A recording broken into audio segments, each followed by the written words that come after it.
Hey guys, welcome back to the garage. It's already week 9 of the Datsun Z restoration. Time really flies when you're making very little progress. In the previous episode, I talked to you guys about this RB25D ET that got delivered and what my plans were for the few months moving forward. Well, much to my embarrassment, it turns out I lied. I didn't mean to, but it turns out I basically lied. And that's what happens when you have no idea what you're doing. Plans change. So I talked about my grand plans to reinstall the rear suspension, drop the engine in, get it to run out of a gas can to verify the engine is in good shape, learn what brackets and holes need to be deleted or installed, figure out the wiring, pop the engine back out, and then send the body to the shop for blasting. Well, all of that made sense last week, but it doesn't make sense anymore, and I changed my mind about all of that, and I'll explain more in a bit. So what are we doing then? Well, we still have to remove the fuel and brake lines from the chassis, so let's just go ahead and do that. Those all need to get pulled out in order for us to tackle the underbody and to get to work on the frame rail and the rusty floor pan on the passenger side. Let's first take a look underneath to see what we're dealing with. You can see I still have a bit of work left to remove the parking brake brackets and cables, and you can see the 4 hard lines that run all along the busted up frame rail. The 4 lines are the brake line, fuel delivery line, fuel return line, and a fuel vent line that goes to the carbon canister. Now, they're all bolted up to the very rusty frame rail, so I can already tell that's not going to be very easy to remove. Back here, you have a very complicated system that I'm not going to bother explaining, but basically I think they can all be removed in one piece. The hard lines are in pretty good shape, but a lot of these need to be replaced with larger fuel lines to feed the RB instead of the L28. The fuel pump will also need to be replaced with a larger unit, but this is all a topic for a future episode. Today we're just going to remove them and try to keep them all in one piece as much as possible so I don't get too confused later. Removing all the hard lines and the rubber hoses back here is a fairly simple affair. You just kind of go around and loosen a whole bunch of bolts that you can see that hold them up to the frame. Now, one thing that I will note if you're doing this is, don't let the fuel pump dangle in place because that will bend the fuel line. It really should be the last thing that you completely loosen before you drop the whole thing.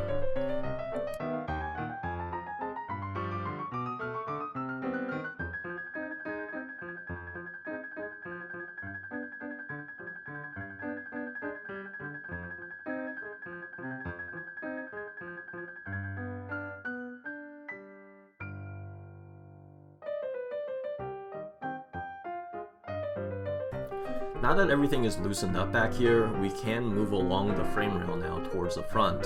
And it honestly wasn't so bad. I expected the bolts to be extremely rusted stuck given the condition of the rail they're bolted to, but they actually came out fairly easily.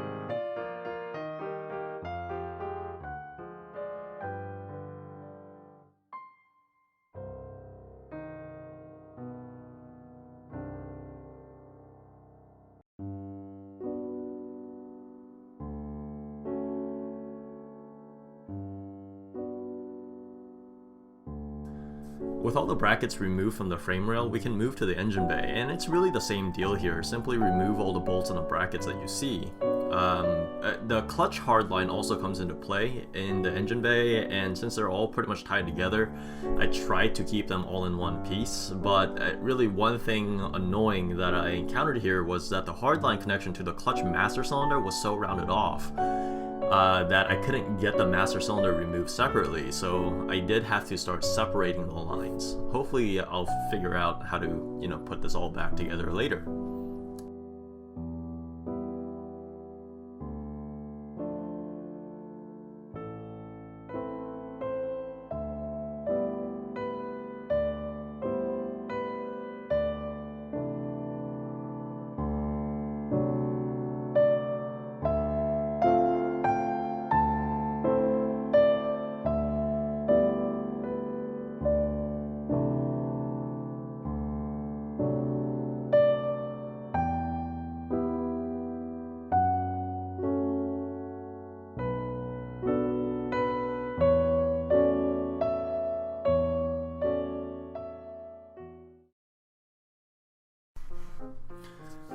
let me introduce you guys to a new character in this crap show, since I have a feeling he's going to be a regular visitor in the garage moving forward.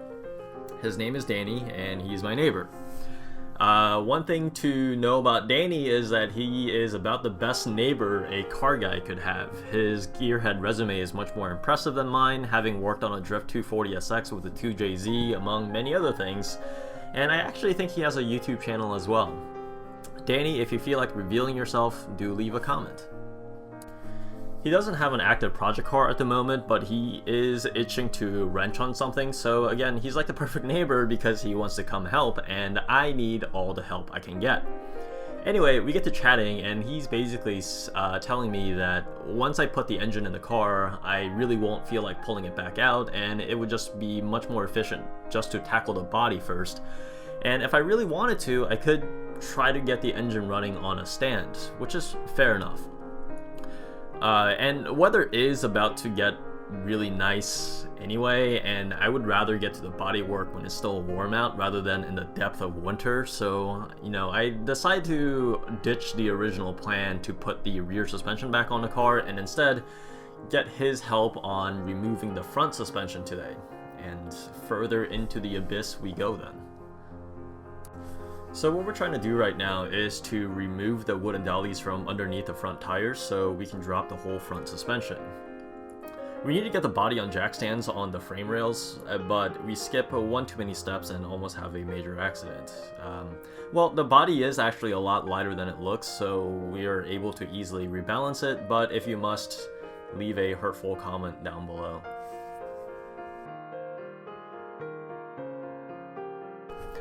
After we get the car securely on jack stands without, eliminating one of us from the gene pool, we remove the tires and get to work on the front suspension. It's much easier than removing the rear suspension, especially with two people. The first thing is unbolting both of the tension arms from the chassis and grabbing the rotten rubber bushings as well. Danny gets to removing the 3 strut tower nuts from each side, and after supporting the crossmember with a jack so that the whole thing doesn't come crashing down, we can get to the rest of the bolts. Really the only thing left are the sway bar brackets that you need to loosen from the chassis, and 2 on each side hub bolts.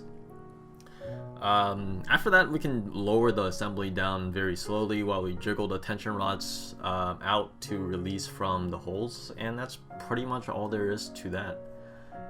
Really a fairly simple and straightforward exercise with 2 sets of hands.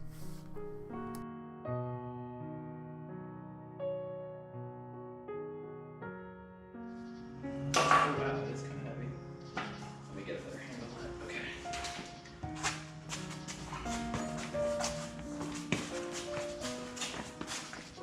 You should run your finger through here.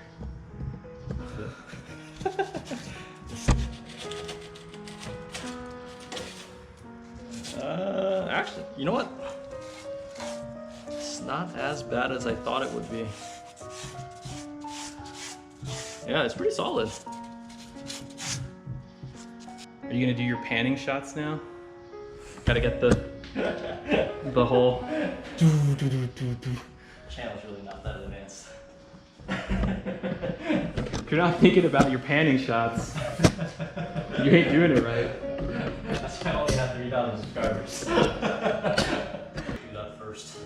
I would. Anyway, that's all I got for this week.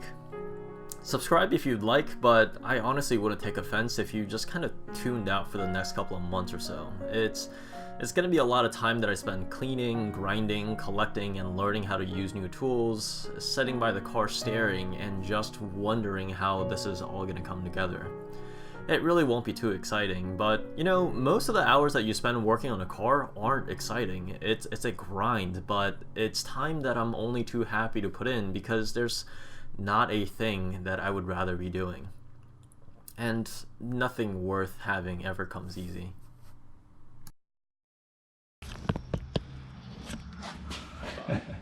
We want? No, I need to go. Yeah, there we go. Okay. Were you tightening it?